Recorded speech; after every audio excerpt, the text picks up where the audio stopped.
what it means to believe God. As a Christian, follower of Jesus Christ, I'm not without sin, but I would like to tell you from my experience what it means for me to believe God. Simply put, to believe in God is to possess confidence in Him. To believe in God requires not only an acknowledgement of His existence. True belief in God is far more than that. To believe in God is necessary in having religious faith. The Bible says that believing in God is functional to a relationship with Him. In Hebrews 11:6, without faith it is impossible to please God, because anyone who comes to Him must believe that He exists and that He rewards those who earnestly seek Him. Most basically, to believe in God requires a belief that He actually exists. There are many people around the world who believe in the supernatural world, even witchcraft, who would include God or de-gods in their conversations. Even if we exclude adherents of pagan religions, there are still many people who believe in a single personal God. This is an important step, but simply believing that God exists is not enough. Again, in the Bible, the book of James 2:19 explains that demons believe in God's existence as well. Simply put, the acknowledgement of God's existence does not make one godly. To believe in God should also involve commitment and a change of life. Most people at face value do believe facts about things that do not change the way they live. For example, most people believe the facts that they have been told about the necessity of a good diet, money, crypto, and exercise. But still, most of them do not bother changing their lives on the basis of those facts or said facts. Many people believe that God exists and do not do anything in light of that fact, so that their belief is in reality no better than that of the demons.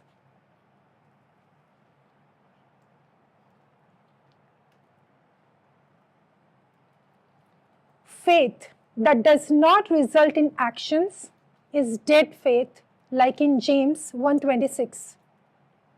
But even a belief in God that motivates one to action is not enough.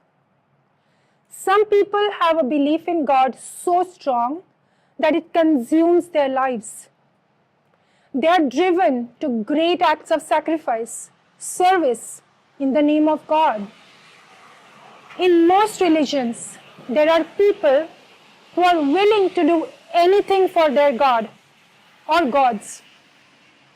But depending on the God in question, the actions demanded of the devotee might include self-harm or even murder of others. Commitment, service, and devotion to a higher power are no guarantee of moral uprightness. Genuine belief in God is based on who He really is. Although many people believe that God exists and want to serve Him, but the God they currently worship is one of their own design. People often remake their God in their own image, picking and choosing the aspects of the true God they find agreeable with their own lifestyle per se. They may believe that He is love, but they may then interpret that by their own definition of love. Members of some cults may be devoted to God, but not God as He has revealed Himself in the Bible. To believe in a God of our own making, whatever it is a pointless belief. If our belief would conform to the reality around us, like the next trendy fashion piece, then that's the wrong way.